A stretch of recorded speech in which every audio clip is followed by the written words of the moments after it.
Hi, welcome to Exegetical Tasks video 14.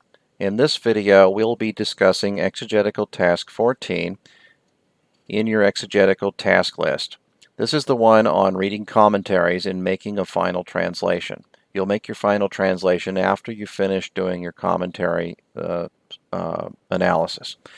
Now, something that you might want to read at some point here, either before you do your commentary search or maybe at some point later. I've written a piece on commentaries that I've posted on my website. Might be useful to you as you think about what to use a commentary for. We'll be saying some of that in here, so no worries. But the fuller piece is there on my website. All right, the goal here is to seek answers to puzzling issues that you've identified in your research, to discover insights and information that you did not find in your own research and thought, and then identify possible weaknesses in your own analysis. So this is the step that you do. It mimics interaction with various scholars on the same subject without them being physically present. Okay, so you have their commentaries, and you're going to be digging through them to interact with them a bit on the passage. I'm going to be transitioning to the PowerPoint presentation. Be sure to follow along in your Exegetical Tasks document and make notes where need be. Be sure you read Fee 13.1 and 13.2 prior to attempting this task. The page numbers I've put here based on an older edition of Fee, those page numbers may have changed, but it's not a huge section. All right, here comes the PowerPoint. Step 14, Commentary Usage. Read the appropriate sections of Fee along with the article on the purpose of commentaries, the one that I'm suggesting on my website. I might actually just upload that course documents. The goal here is not to let the commentary you choose to dictate interpretation to you. Often we've seen that done, especially when commentaries are used in churches to educate people on their own theological tradition. So if you're in a Wesleyan-based church setting and you're using a Wesleyan-based commentary, then perhaps it does get involved in dictating interpretation. And that's normal. Here in academics, that's not how we want you to use commentaries. We want you to use them as resources. In other words, let the best evidence and arguments come forward. That's the goal here. All right, if you have a fact, but it's supported by terrible argumentation and evidence, then it's not really good. And so it doesn't matter about the quality of the result if the evidence for it and the argumentation for it are shoddy. So when we say let the best evidence and argumentation come forward, that's what we want because we want to develop solid arguments for our own position. All right, the idea is that the commentary should provide more evidence regarding the problems that you discovered earlier. Perhaps the commentary will shed light on the textual problems in the manuscripts. The commentators are often aware of a lot more manuscript evidence than what we're being exposed to by the textual critical apparatus. Now, these can be discovered as well by using websites that have the imaging of all the manuscripts, and that's fun to do, but it can be massive just to track down one textual critical problem. Or the commentary might provide an in-depth treatment of all the scholars weighing in on a single decision on your passage. So that's nice when they do an overview of scholarship on this issue. That gives you everything at your fingertips, and you can even use those notes to bounce into the other sources and see if they say more there. But that's, for me, a very helpful section in the commentary when they do that. All right, what are we going to do? Go back through steps 6 to 10 and write out any questions that you have regarding the potential problems to understanding your paragraph. So you've done all these steps, 6 to 10. Somewhere in there, questions should have emerged in your mind. Things you weren't settled about, things you were not certain about, things that you were confused by. These things need to be formulated as questions because you're going to try to answer these questions with each commentary that you pick up. All right? It's good to have about 8 or 10 of those. If you don't seem to have any or you need help building them, please email me. We can get you some questions to look at. Okay? There's a lot of good ones for each passage. All right. Leave some room to add more questions because as you read commentary 1, you're going to have a few more questions. As you read commentary 2, you're going to have a few more questions. You want to add them to your list. So save some room. In other words, your own that you develop yourself, you could say, okay, I found 6 good ones. So I need 2 to 4 other ones as I start digging through the commentaries. That's fine. All right. Next, read each commentary to see what they say on each of your questions. Every commentary is not going to address all of your questions. So some will, some won't. So you may have to pick up several until you find some that do. All right? These questions can be anything where you don't have a confident answer. It doesn't matter what it is. What is the meaning of that word? How do I know it means that? Why did the author use this tense here or there? Why are these 2 words in this order instead of that order? Why do these readings vary so much between my translations that I've looked at? Any of these are valid questions and the kind of questions that commentaries are designed to answer.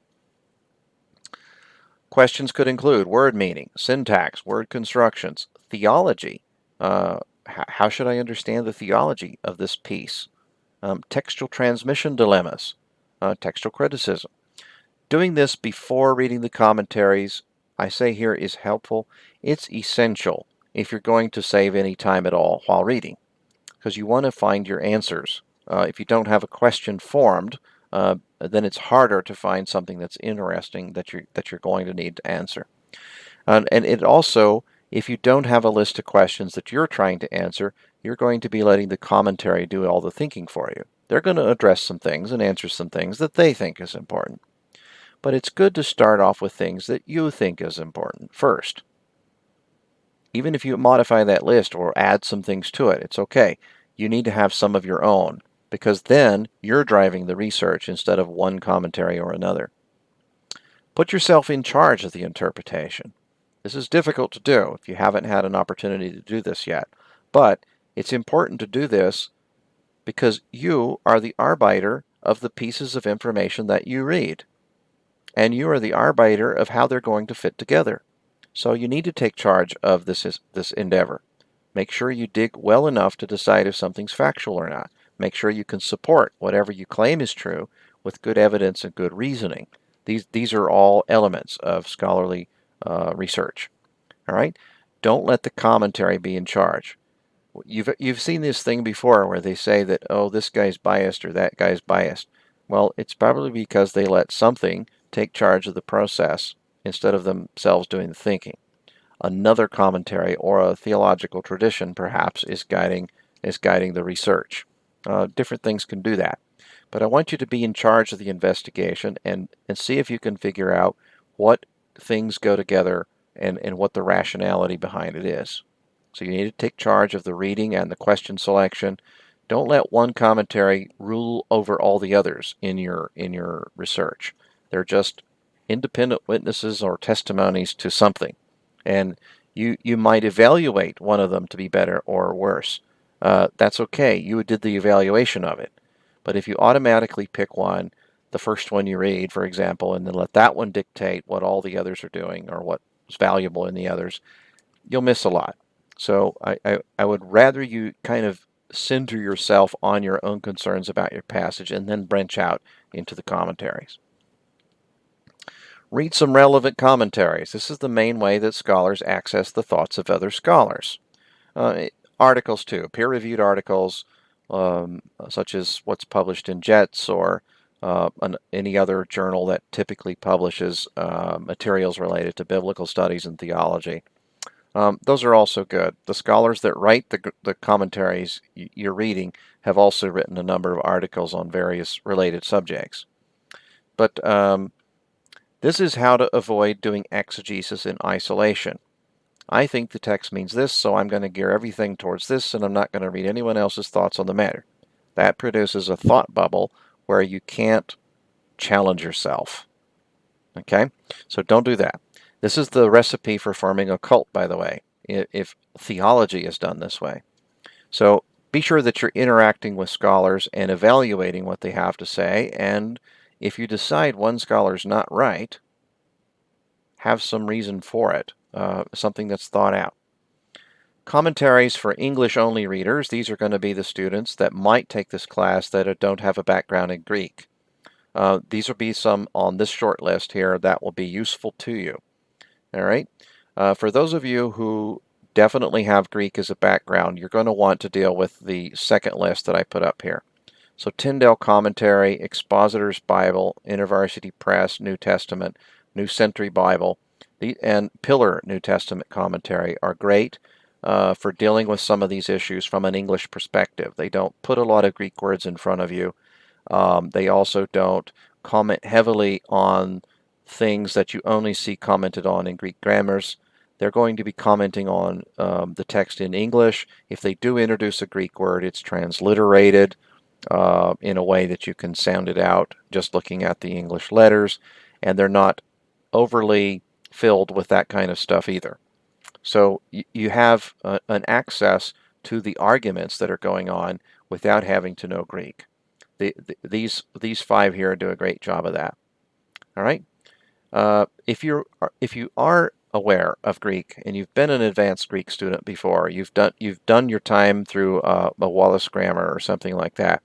The other one, this list is better for you because they're going to examine the pieces of the Greek text and the arguments about it and be dealing with things that you find in Wallace's grammar and other grammars like it. The New International Commentary, the New International Greek Testament Commentary. Pretty much if you see the word Greek in it, it's not an English-based commentary. And some of these without the word Greek in it are the same. Word Biblical Commentary, Hermeneia, Anchor Bible, International Critical Commentary. The key word there is critical. If you're dealing with a commentary that claims to be critical, even if they're not critical of everything, they're at least going to be critical about the choice of text, in other words, the manuscript, the textual critical level, and they're going to be critical of what other scholars have had to say about the interpretation. So those two criticisms are going to be present.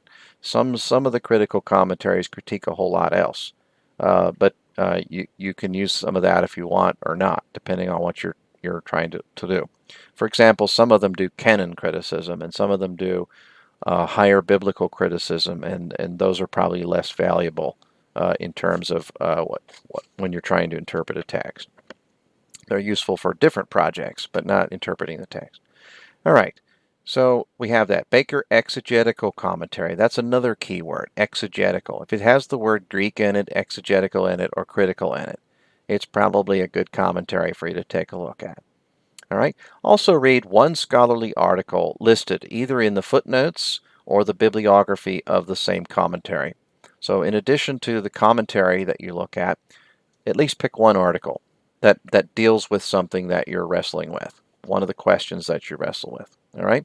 The reason for that is sometimes a lot of smaller pieces never make it into a commentary. They might get referred to in a commentary 10 years later, who recognizes, oh yeah, there was this great article by so and so that dealt with this. Here I'll cite from some of it, and it'll appear in a commentary. But maybe that scholar writes a commentary on that book. Maybe he doesn't, or she. It's possible that the articles are the place to find some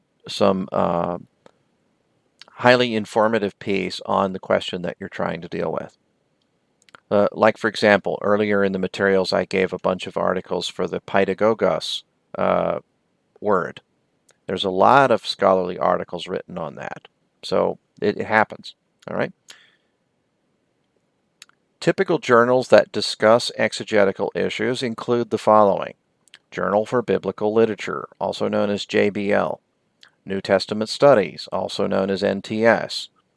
Journal for the Study of the New Testament, JSNT. Catholic Biblical Quarterly, CBQ. Interpretation. Bulletin for Biblical Studies, BBS. Journal for the Evangelical Theological Society, JETS. We've mentioned that one a few times before. These are all journals that regularly include things like meaning of a word, grammatical issues in the Greek, textual critical matters, authorship issues, recipient issues, dating concerns. They regularly have articles like that. Maybe about your passage, maybe not, but you can peruse them and use a library to sort out which articles are more useful to you, the electronic searching tools for the library. All right, the Stone-Campbell Journal is another one. I actually have done some work for the Stone-Campbell Journal, editing book reviews for a number of years. It's a fine journal as well that deals with the same kind of things often. All right, Neo-Testamentica is another one. All right. These journals include more general discussions within the field. Sometimes you get very general discussions as well as specific ones on certain passages and word meanings and grammatical issues. Other journals include specialist discussions and can help with difficult passages. The point of all this is to ensure that you are aware of all the known issues so that you can make an informed decision as to the most likely meaning of the passage. You are the president, and the commentaries and articles you read are your cabinet. Think about that when you're trying to think, how do I relate to all this stuff? If you put the commentary in the president's seat and the rest of the commentaries are uh, the cabinet and yourself as a cabinet, you're going to end up with a skewed plan. So you're the president, and all of the commentaries and articles are your cabinet. They advise you, but you have to veto them sometimes. Of course, you're going to use evidence and reasoning to do that. Take notes of what you discover. Note the presence of answers and the lack thereof for the questions you form. You may have a question none of the commentaries answered. It's possible.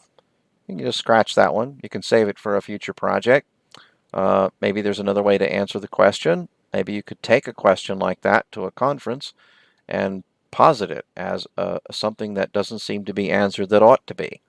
There's a lot of things you can do with unanswered questions, but probably you don't want to do a lot of work on an unanswerable question for this class. So you probably want to just remove it from your list at that point.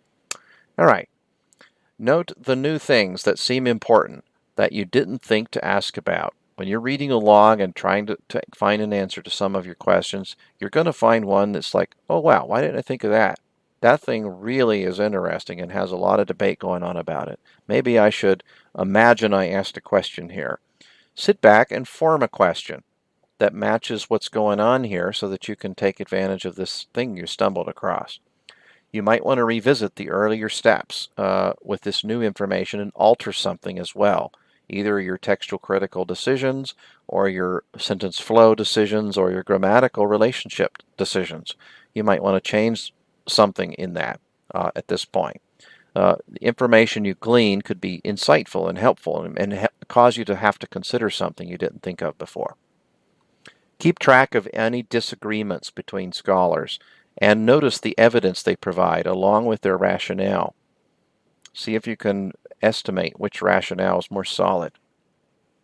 Even if you eventually decide to disagree with any of them, provide your own rationale for why. You can disagree with all of them as long as you've got evidence and reasoning to go with your position. All right? So here's an example from 1 Thessalonians 1, 2 through 10. This is an example or an example list of questions for the commentaries. Where does constantly go? In other words, what does it modify? Does it modify give thanks or mentioning? Does he give thanks constantly or does he mention them constantly? Which one does it go with? Now you can read the passage and quickly decide on one of them, but it's possible that adverbs can modify a different verb than you expect, and maybe scholars are divided on this. It's a useful question. Is mentioning or we make mention really a dependent clause or an independent clause? Sometimes you're going to have questions like that. Remember when you're doing your clause relationships, you might have a situation where you're not sure. You decided one way, but you really weren't sure. Put that as a question here. Anything where that occurred in any step. In what sense should the work of faith be taken? Now here we're dealing with the use of the genitive. Work of faith, faith is going to be genitive case. And one of the things I always say is that there's three areas of broad disagreement between scholars. The use of the genitive case, the use of prepositions, and the use of participles. Those three things cause more theological debate than anything else. So when you have a work of faith, you have a work that's related to faith in one of many different ways. Notice the different uses of the genitive at the end of your syllabus. There's quite a list of them. They're all found in Wallace. It could be any of them. All right, so is it the work which is faith, the work which is produced by faith, The work which produces faith. You can go so many different ways and they mean totally different things. So, which one is best? Commentary should have a bit of disagreement on that one. All right, in what sense should in word be taken? In other words, is it a manner for a verb or is it something else? Should conviction be different than the other three? So we have three different items, and conviction is possibly thought of as being different from the others somehow. Right? In what sense for? And here we have a for that was in our translation, and we want to know what sense is really associated with that preposition. These are just example questions based on the syntax of what we discovered in 1 Thessalonians 1:2. The 10. What exactly was Paul doing there? Doing what? With whom? That's a historical research question. What does he mean by what kind of men? What does that mean? That's a word string issue. Imitation. He uses the word imitation, but in what way specifically? Because we're dealing with imitating Paul. Well, how much do we imitate him? I've known people that go around and they try to imitate the voice of somebody. It's sort of a prank or sort of sometimes it's appreciative. They're highly respecting the individual, but voice impressions, imitations of someone else. That's probably not what Paul has in mind here. He's probably not thinking go around sounding like me. There's some other kind of thing that he's wanting them to imitate. So we need to find out what that is. So form that as a question. In what sense were they afflicted? He calls them afflicted. Does this mean somebody's beating them with rods? Or are they giving them fewer and fewer economic opportunities and they're just struggling to make ends meet? Which thing is really happening to them? Is the word word a key word? If so, how? What do the commentaries say? All right. The next thing you're going to do is read Fee, section 13.5.6. It's a really small section. Provide a finished translation of your passage, taking in what you've learned from the commentaries and all the steps from 6 to 10. Take everything into consideration. Smooth your translation out. In this translation should show the syntactical and interpretive choices you've made along the way. Turn in any written work at this time for task 14. All right, that's the end of our video. I ask God's blessing on you as you do the commentary search to try to find answers to the questions that you raised. This can be a rewarding step. Blessings to you, and we'll meet next week.